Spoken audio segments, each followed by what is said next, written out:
We love. Well, usually I say something, but I don't got nothing to say. Definitely another angle. This one, you know what I mean? You see me? You don't know. It's another angle this. And usually the whole city, that's the one and only, the BOJ, the urban legend, the one man band. You know what I mean? Jackal, but today is a different angle, as we say. One reason about his journey and his life, and especially certain things that we're going to as my brother, you know. For me, even interested to know. So, as we say, we'll kick it off for the podcast. Jackal, welcome to your own show, man. Yeah, always. Episode 4. Episode 4, you know. Special. Yeah, Yeah, that was man. a dope concept, man. When you bring that up, I was like, oh yeah, for sure.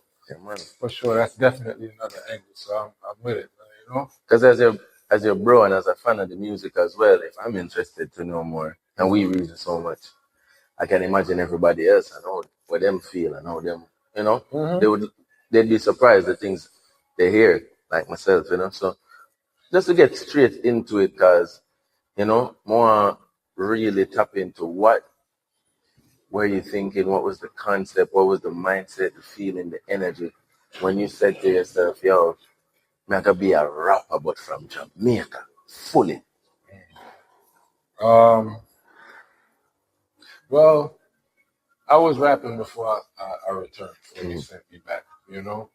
So when I got here, or when I found out I was coming here, I was like, I thought about it, you know what I mean? But I had to stay true to myself because, like, rapping is really like my passion. That's my thing, you know what I mean? It's whether I get paid for it or not, you know, it's my therapy. Music is my therapy. I have a lot of music that probably will never make the light of day. But whenever I'm recording or even just creating, voice noted in my phone, I feel lighter when I'm done, you know? And it just so happened that I grew up in New York, so when that creative side of me woke up, I was there and I was surrounded with rap, you know? So that's what I have a passion for. I love a lot of other genres. I have a special love for reggae and dancehall, but not necessarily from the creative aspect. That's why I'm doing it more now, but that's why it took me so long to do it because I felt like I was kind of like cheating my love, like, you know what I'm saying? Yeah, but now it's a balance where I'm getting to do it more. So when I found out I was getting deported, first thing in my mind was, all right, Jamaica is an English-speaking country. I know the culture. You know what I mean? We love rap music. The first rap song I heard was When I Was Here, Snoop Dogg album. My hope was amazing. So I was convinced that, for one, we need our own rapper. You know what I mean? There are a lot of Jamaicans within the rap culture out in the world, whether it's UK, America, Canada, a lot of Jamaicans. But it's never been a Jamaican rapper broadcasting live from Jamaica. Yeah, you know what I'm saying? I can name a whole bunch of Jamaicans in rap throughout the world, but none from here that got that real look where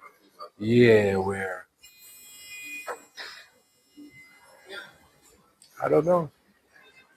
All right.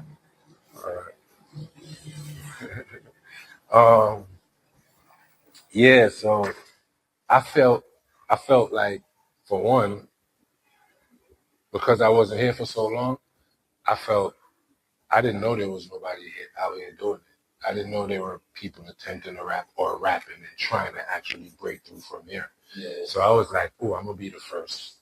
You know what I mean? I never doubted the talent. You know what I mean? Because, you know, forwarding from prison, man. Once the prisoners say you good, like you're really good. Them people don't have nothing to be happy about. Nothing. Like, bro, a prisoner lives off of pointing out flaws because they're faced with flaws. You know what I'm saying? So it's easy to highlight. So when the prisoners or the prison population say, "Yo, that shit is fire, or you nice, or yo, that's dope, or whatever, it's really true. You know what I'm saying? So I felt immediately that all I had to do was let Jamaica hear me.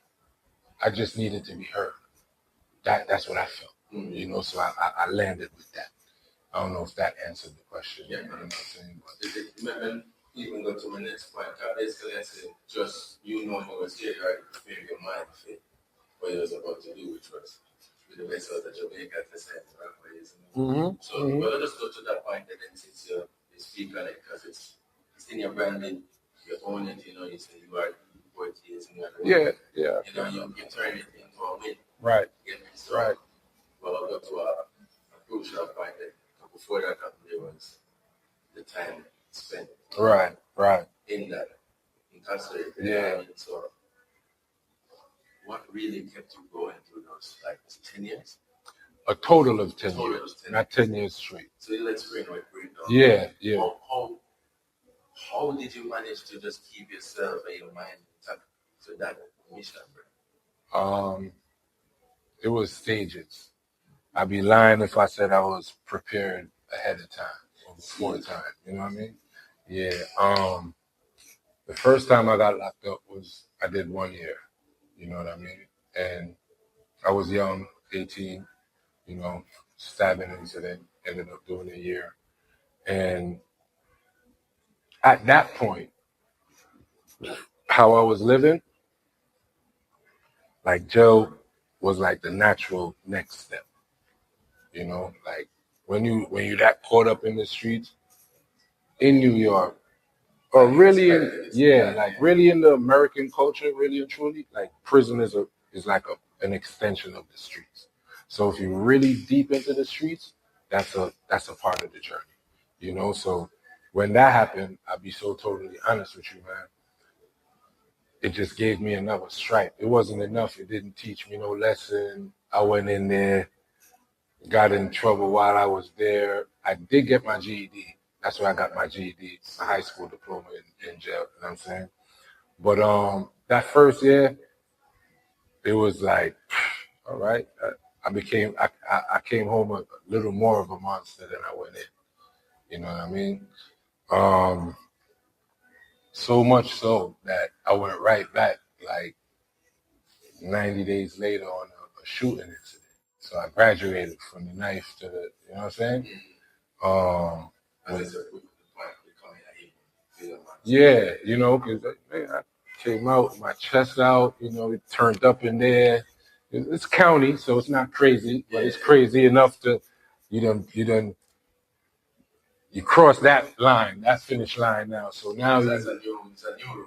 Yeah, you know what I'm saying? So now you fall home with a little more cockiness, more bravado, more gangsterism, whatever, however you want to call it. That's right.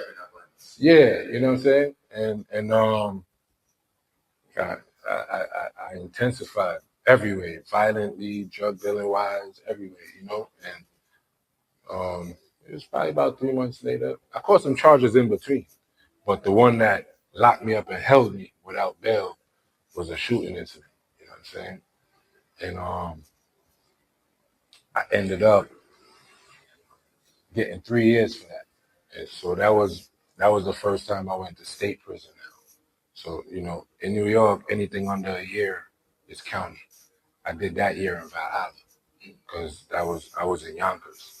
You know what I'm saying? So if I was in one of the boroughs, I would have did that year on Rikers Island. You know what I'm saying? But I did my year in Yonkers. I mean in Valhalla. That's Service, Mount Vernon, Yonkers, every Westchester jail. That's Westchester County Jail. That's the name of it. Valhalla, Westchester County Jail. So I caught the 3 years. I fought like a year to end up getting it broken down to 3 years. It started off at probably like 7. You know what I'm saying? Went upstate. Again, it's just the next step. You just turned up again. Yeah, you know what I'm saying? So I went in there and I went to an adolescent jail because I was 19. You know, I had just turned 19. So I went to an adolescent jail First you go in the system green, which not green, downstate, which is like reception. They shave your head, give you a state number, give you state greens. I went to the minor jail, adolescent jail is Green Correctional Facility and Washington at that time. I went to Green. They call that Gladiator School. You already know. Yeah, so a few months there, I ended up going to the SHU, which like fighting a new charge, like a next cutting / stabbing incident in there. So now I'm in segregation for 18 months, locked in the cell, toilet is in there, shower is in there. When it's time to go out, the cell has 2 doors, one in front, one in back. The one in the back open into a cage. So it's, when everybody go into the yard, you in your cell, but there's a cage behind it. Like the door opens for a half hour in the morning, half hour in the night. So I did 18 months of that, and they sent me to Clinton Correctional Facility, Clinton Max, and then I went home from there. I met Shine in Clinton though. You know what I mean? Shout out to Shine. Yeah, I met Shine in Clinton. Yeah, I met a rapper by the name of H Moneybags in upstate Box. He was signed to Rockefeller, Jay-Z, and he had got locked up during a 10-year stretch for getting caught with a gun.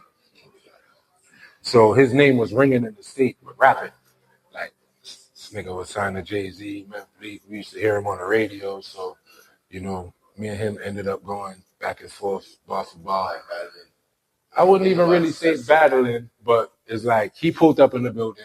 Niggas are like, yo, Draco, so H is here. I'm like, what? Don't matter who's here. You know what I'm saying? And he rap. Bunch of us was rapping. You know what I'm saying? Yeah, for like hours under the door. You got to be up because it's a door with like that much space underneath it. Rapping underneath the door till everybody lost their voice and we was done. He caught me, yo, throw your line out. Like we fishing, throwing lines under the door, tying the line to each other and connect. He write a letter on there, send me a letter, yo, you fire. You know what I mean? Like you really nice. Excuse me. Here's my info, my mom's info, Memphis Bleak info. Every info he had to connect with in the street. And in prison, you don't do that. You don't give up your house info, your mother's address. You don't do that because people turn your enemies over a cigarette, bro. Yeah, it was just love. And we never even met in person. You know what I'm saying? So that gave me a crazy piece of confidence. So I came home again on parole in New York. I couldn't go back to Yonkers because of the charges, so I ended up living in the Bronx. You know, I was there on parole. They call it post supervision, like category 1. So I was on a curfew. I had to be in the house. Yeah, so my time outside was like 9 a.m. to 7 p.m., right? And then I had to be back in the house. But I did it for a few months, a few weeks, and I just couldn't manage it, man. And then because I was an immigrant, you know what I'm saying? I had tried to get a driver's license with a fake social security number. So I went in the DMV and got locked up in the DMV while on parole. Yeah. So in the process of getting locked up, though, the police didn't identify themselves as police. Like I just felt a nigga hand behind me. So, you know, I turned around and we got into it, but then found out it was police. So now I got assault on police while on, you know what I'm saying? So, but it's crazy because I was doing good as far as when you're on parole in New York, you got to pay. So I had paid all my fees, and they loved that. You know, America's about money. Once you pay your taxes or whatever the government fees. So I was paying my restitution fees. So they called my parole officer, and my parole officer was like, oh, he's never given me a problem. You know, you can release him in my custody. I understand because they send you home with a jail ID. Clinton Correctional Facility release ID. I'm walking around, bro. I'm at a restaurant trying to get drinks. Imagine now on a date with your girl, and they're like, "Yo, yeah, get your ID, please, for this drink." Put the ID on the card, and the waitress leaves. White waitress leaves. A black waiter comes back. Like, he's like, yo, I'm from the Bronx, bro. Like, they send somebody different. Yo. So, yeah, you know what I'm saying? So my parole officer knew that. I explained that to him. But he didn't know that I ain't had no Social Security. It's just the workload is so much in New York that he just never got to that point yet. So when I got locked up, he released me. He was like, yo, you can release him in his own in my custody. You know what I'm saying? So I got out that night. The next morning, he called me. Johnson, I need you to come in. My supervisor needs to see you. Once you hear that, it's over. You know what I'm saying? I was like, all right, no problem. I'll be there. He was like, when could you come in? I was like, yeah, I'll be there in like an hour. You know what I'm saying? Hang up the phone, call my mom. Joe, Mom, they're going to lock me up. I'm going on the run. She's like, man. Called my girl at the time. Yo, they're going to lock me up. I'm going on the run. She's like, all right, spend the night at my house. You know what I'm saying? I was like, all right. Went over there, spent the night with her. The next day, I went to Yonkers, spent a couple days in Yonkers. Then I jumped on a train with the next two of my dogs and went to Massachusetts. You know what I'm saying? Two of my dogs already had a spot out there, you know, so I went out there, kicked it with them, and they trapped for like 2 weeks, and then opened up my own spot. You know what I mean? And then trap booming, you know how it go. Anytime you go somewhere new, that new energy is always good. Shit booming, but I'm moving reckless, even though I think I'm moving smart. I'm moving reckless because I stick out like a sore thumb. You know what I mean? And you know what I mean? Yeah, accent, different accent. I'm wearing Yankee fitteds. It's a Boston town out there. I'm not even thinking certain little things to bring heat to yourself. You know what I mean? It look like it's nothing going on, but like all eyes on you. People falling and buying coke from you, and they just buying it, bringing it to police to get you out the way because you're doing too much. You know what I mean? So got caught up out there on a trafficking charge. Oh man, they tried to smoke me out there. That was the wickedest fight as far as with the legal system for me, because Massachusetts is a commonwealth. It's not a state. You know, so in America you have one district, which is District of Columbia, Washington. All laws there is different. Yeah, you know what I mean? For obvious reasons. Now, I think you have 5 commonwealths. Now, the commonwealths are similar to districts, is that they could do what they want. They could make up a law right now. Like, they could lock you up right now and be like, yeah, red, your lock's jumping out. They could make that law up. Like, they could lock you up and then make that law up and say, that's why we, you know what I'm saying? So to show you the type of people you're dealing with. So their laws, the legal system, they have guidelines that they follow, but they really just, like, they're just winging it. Bro, I've seen people get 90 years for hitting somebody with a law, like a tree branch. Like, they make examples, like they do shit like that. You know what I'm saying? So, yeah, it's nothing for you to be in the yard and somebody, hey, what's your sentence structure? I got 120. What? What? 120. People get 120 years of listening. So that's why I say, like, that was the hardest fight. Because that's where they locked Malcolm X up at. You know what I'm saying? Like, when I was in the early part of my bid, I was given trouble. All right, so you asked me, how did I make it through all that? Mm-hmm. And first bid, it was like a rite of passage. The second bid, it was kind of like a rite of passage, but I was trying to change, meaning I became a rapper while in jail. I'm at age, I came home, I was going to the studio. It's just that the curfew was pushed me to the wall, and then I went and got this ID to try and get a little freedom. I went about it the wrong way, got locked up, ended up going run. You know, but I tried. I even dropped a mixtape while I was out for like the short span before I went on the run. You know what I'm saying? But part of what made me hot in Massachusetts is because music. I went to a music store, me and my co-defendant, shout out to Millie, never told a few, we told how they got life. Went to a store, music store, bought mad music equipment, everything for a studio. fucking people in the store called police after we left. It was like, yo, they just cashed out on $3,500. It's a small town. You know what I'm saying? Like, people don't really do shit like that. I'm not thinking, bro. I had felt thinking, I had said that you know what I'm saying?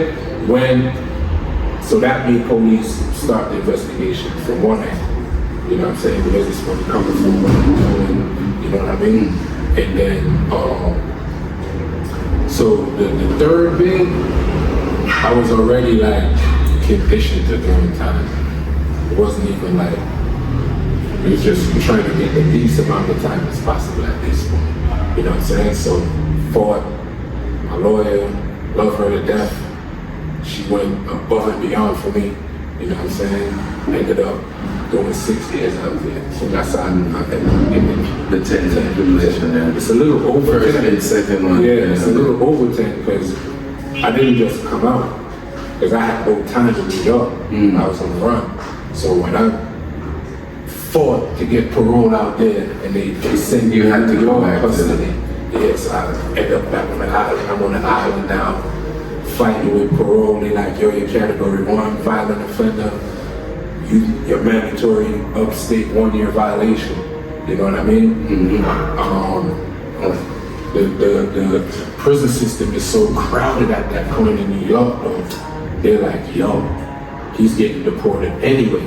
So listen, they have these programs for drug offenders, which is Willard, which is a 90-day intense program where it's like a military program ran by military vets, army vets that are kind of like a little bit off and shell-shocked, but the government want to give them something to do, so they do that. They try to like give them some kind of stability through that. Yeah. So you know, you got a bunch of crazy people that's coming from the wall,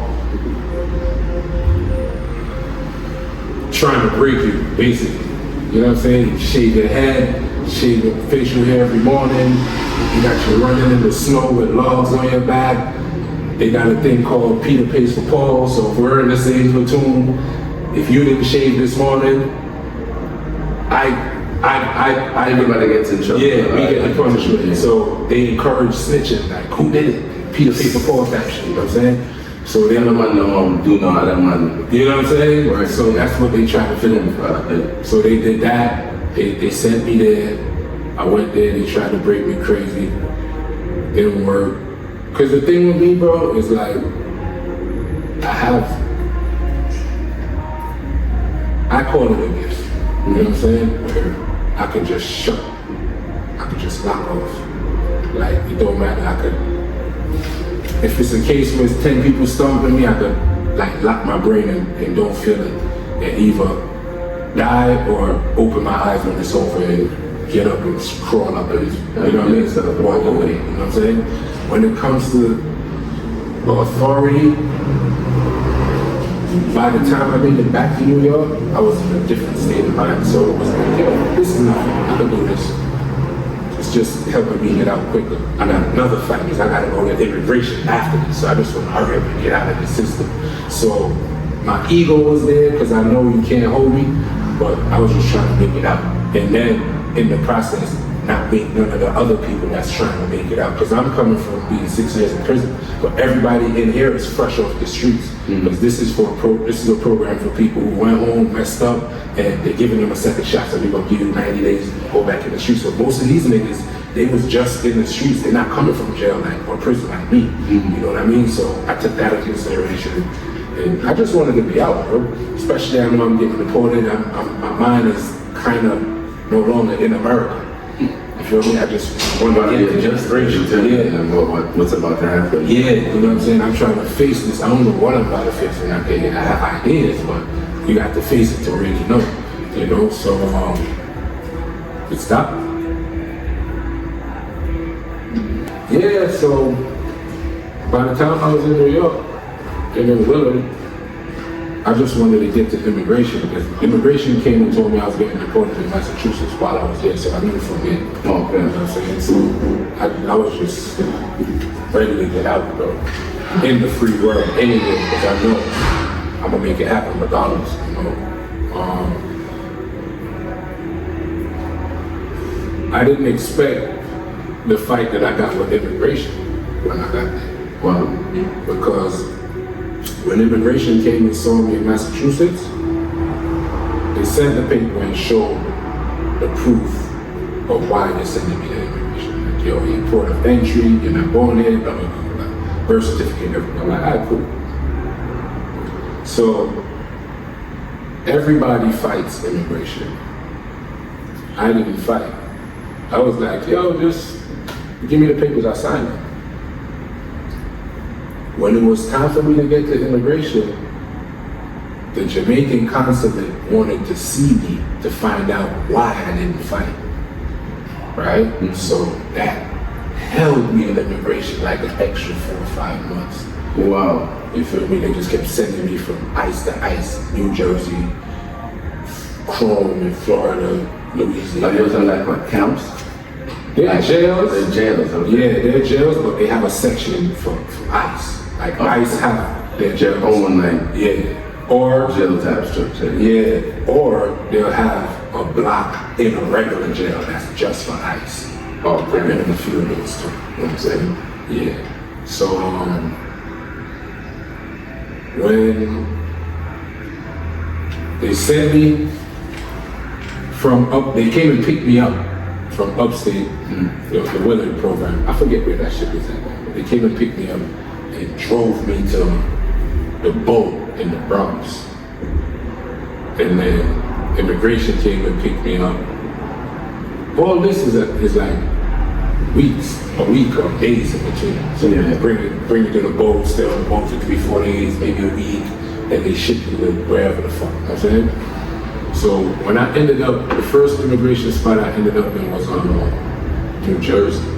I forget the name of it. But when I got there, it was like, yeah, all right.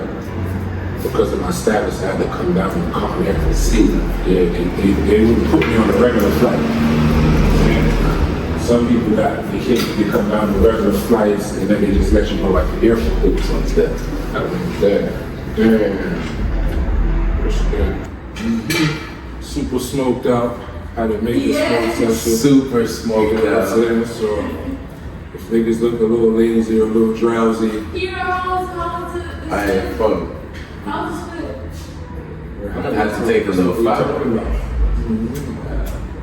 That one was great. Got jet fuel. That jet fuel, rocket pack. Well, yeah, I'm gonna see if we can get to it. So the next reason I didn't want to really was, so, recently I see him posted up and I see him doing a big speech at UE establishing like, I don't even know what it was for the deportees, but it seems like you're speaking on behalf of them and just trying to establish some form of, system in place. So let me know, speak on that, and then also let me know what's your vision and what message and what energy you have to share to people who have to re-assimilate into life out here, because Trump didn't already send over like 3,000, 4,000, 5,000 people to Jamaica already. So quietly, they ain't talking about it. Yeah, so just let us know, one, what that was about that you posted up, and two, like what energy and vibes, mindset they should be in. That was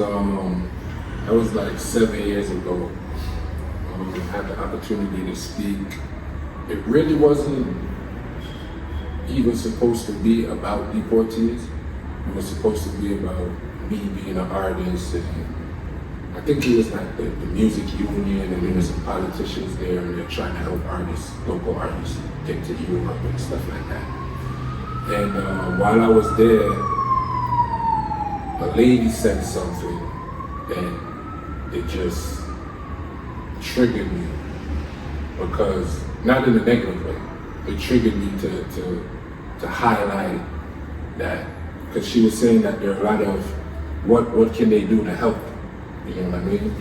And I was like, well, as a deportee, I believe one of the most important things that need to happen is some type of structure or infrastructure for deportees, more than what's here. You know what I mean? And, I won't point no fingers at that. I'll just say more than what's here. You feel me? Because when I got deported, bro, I have family here, I have relatives, but I chose not to reach out to any of them. You know what I mean? And I just wanted to figure it out on my own. Was that just really just that, or like because the stigma behind it over here? Yeah, the stigma behind that. I didn't want them to have to deal with their lives and, you know, people looking at them, because I know how Jamaica is. And also, I don't know what they're into. I don't know how they're living. I don't know if our lifestyle is going to be compatible. Yeah. You know, and I didn't know where the next dollar was going to come from.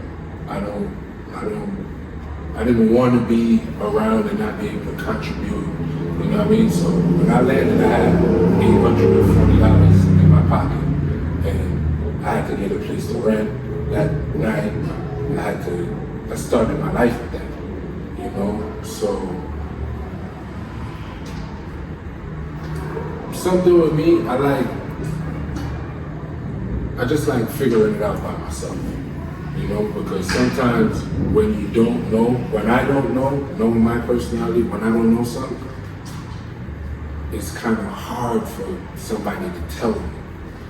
I just have to figure it out myself, you know what I mean? Because, especially if you don't have what I want. So I want rap stardom from Jamaica. There's nobody here that's done that, so there's nobody for me to look to or see. There's no blueprint for me to follow, you know. But I'm so passionate about NBTH, New Beginning Transitional Housing, because I firsthand know what it's like to not know. To land in Jamaica, when they was driving us from the airport to Soldier Camp, I was looking out the window, bro. This was all new to me. Everything, like I was just watching, looking at the streets. I don't know where I'm at. And I know that a good 70% of the niggas that's returning is gonna have that effect. And they're not me. You know what I'm saying? And just how life is, it's easier to go left than it is to go right, or to say fuck it, man. And you know what I mean? So my intentions, and it's something that I need help with. That's why I spoke about it up there, you know, because there was some politicians there, there's some higher ups in the music business, and just important people within the Jamaican infrastructure. You know what I mean? And I just wanted to let them know, and I just want to let everybody know, like, we all love Jamaica. This is the land we love, Jamaica land we love, you know? And there's some people coming back. Some of them is scared, it was my fault. I got myself in trouble. I'm not, you know what I'm saying? I'm not looking for pity. Most returning residents ain't looking for that either. Yeah. It's just what to do when I come back. You know, and that's what NBTH is all about. It's on the outside. It's a place where you can safely rest or stay when you come back, until you figure out what you're doing, until you get in contact with some family. Because sometimes you can't get in contact with anybody. Everybody, bro. If the average person loses their phone right now, they can't even call. They can't call anybody. I don't know what to my head. They can't call. I know my own number out my head. Yeah. That's it, bro. My own phone number I know out my head. And it took months for me. You know what I'm saying? So just it's a place where you have a safe space to rest, lay your head, decompress. While you figure it out. Even if it's for a week or two. Even if for a week, it could be for a night. You know what I'm saying? Whatever it is, get some information. Yo, this is what a TRN is. I didn't know what a TRN was when I got back. You know what I'm saying? So what a TRN is. It's basically the Jamaican equivalent of a social security number. That, all right, cool, that's what that is. All right, bam. You know what I'm saying? It's ways, it's jobs. You know, it might not be what you're used to, but you speak good English, got a clear accent. Call centers is hiring left and right. These people that are returning don't know that. You know what I mean? So it's just information, awareness. And I feel like we're obligated to do that. Because again, no one helped me commit my crime. No one. No one helped me get deported. No one helped none of the people that's getting deported get deported. But when they come back, just the way life works is if they can't manage, they're gonna try and figure out a way to offset that burden. And that burden is gonna fall on the Jamaican citizen, the economy, the society. And 9 times out of 10, without the right help or the right information, that burden gonna be a negative one, heavy. Because the recidivism rate is high. When you try something new or you don't know, you go to what you know. And we're all criminals, so we're gonna go back to criminal activity. Yeah. You know what I'm saying? Like, it's a hard fight out here, just trying to make it without being a criminal, without having a stigma on you, without a lot of things comes with being a deportee. You know what I'm saying? And because I'm so outspoken about it, a lot of them reach out to me. A lot of their mothers reach out to me, yo, my son's coming back. A lot of their girls reach out to me, yo, my boyfriend, my husband, my baby father coming back. Like, how did you do it? What did you do?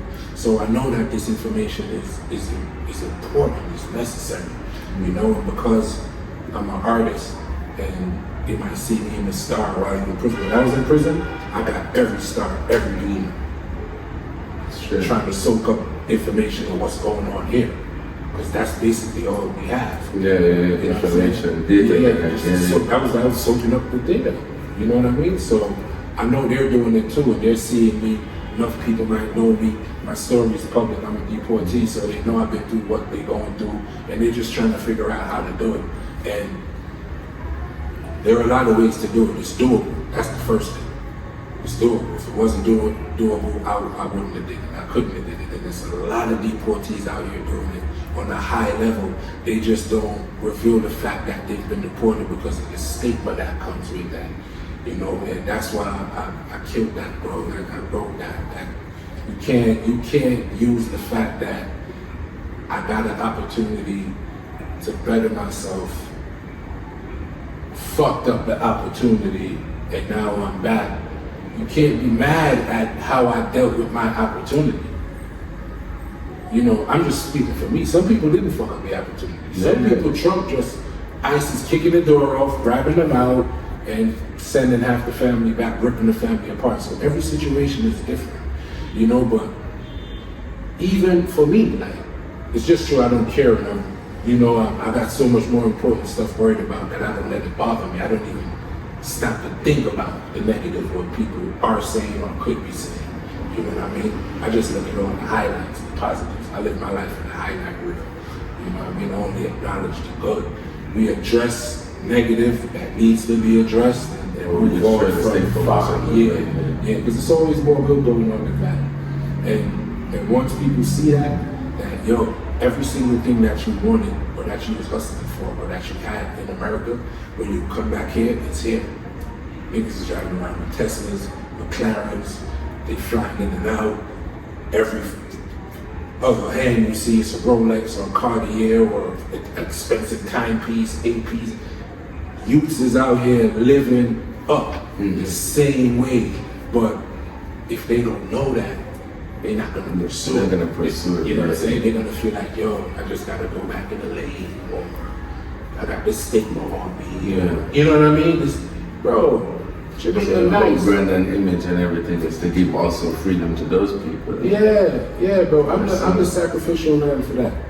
I'm the sacrificial goat. They all can, blame the deportee, blame Jackal, you know what I mean? And in the process of doing that, all the other deportees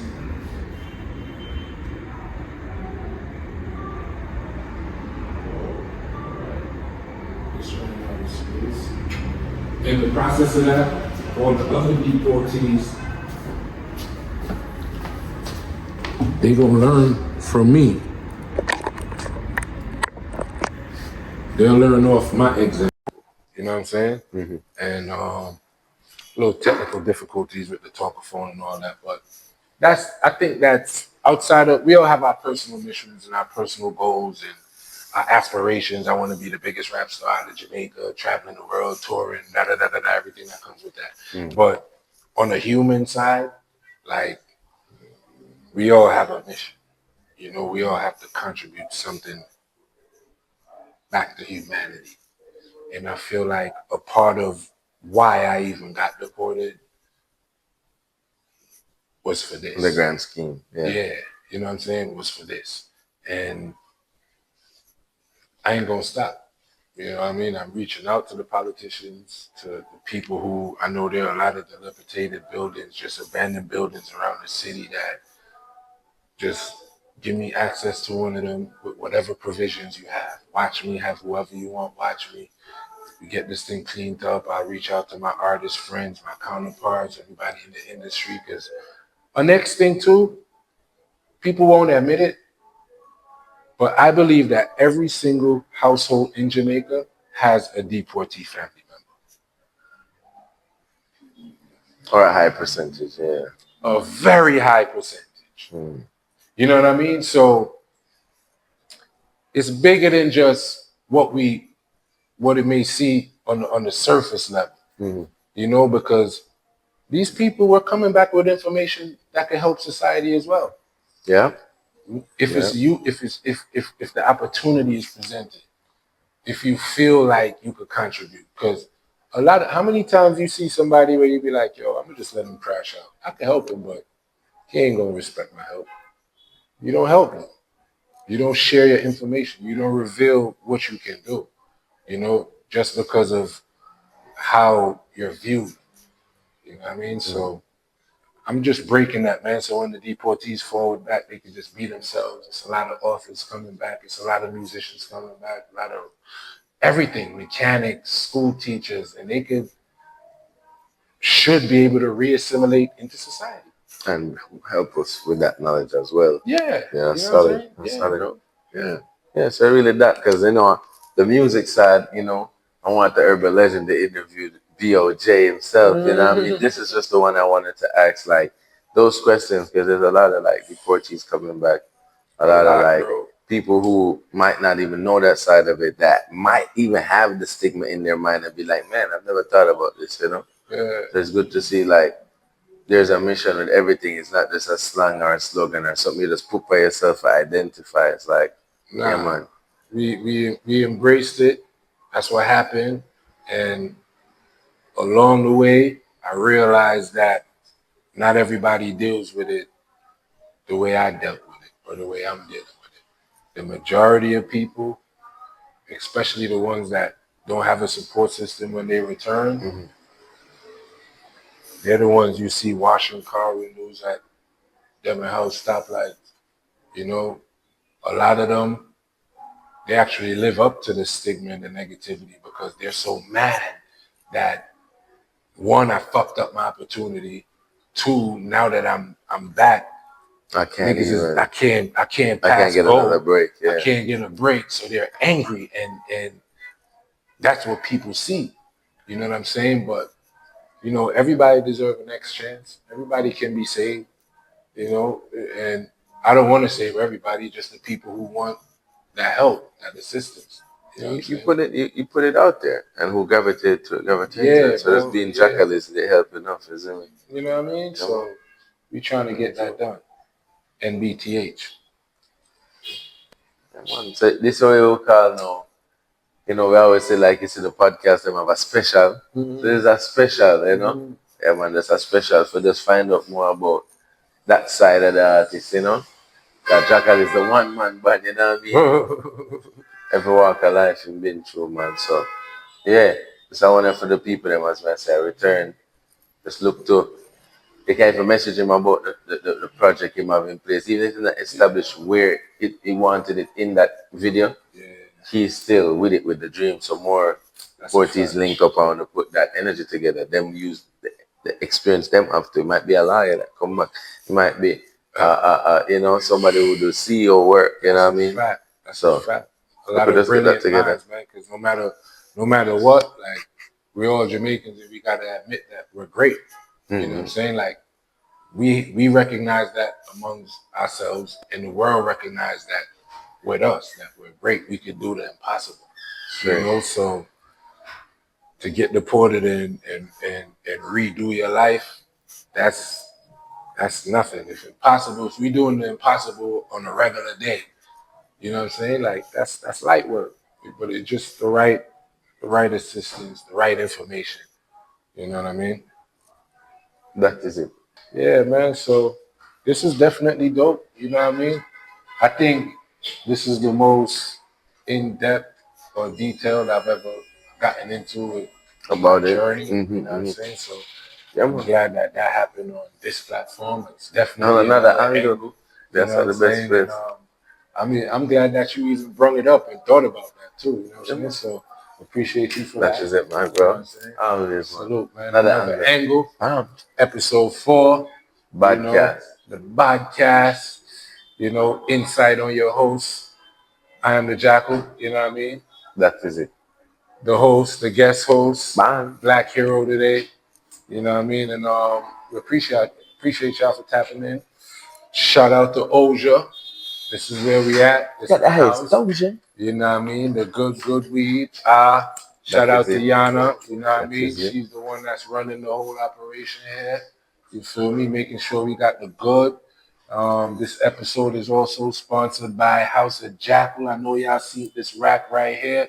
You know what I mean? We got a lot of things. We got a lot of things. We got a lot of things. If you don't know, get to know the biker shades, the 876 biker shades. You know what I mean? Waterproof. They sports. This is for the high life. It's for people who live extreme and just some fly stuff, man. You know what I mean? It ain't much. $69.99. Tap in House of Jackal and get it going. Bam. Salute. Yeah, that one Yeah. ran out. Yeah.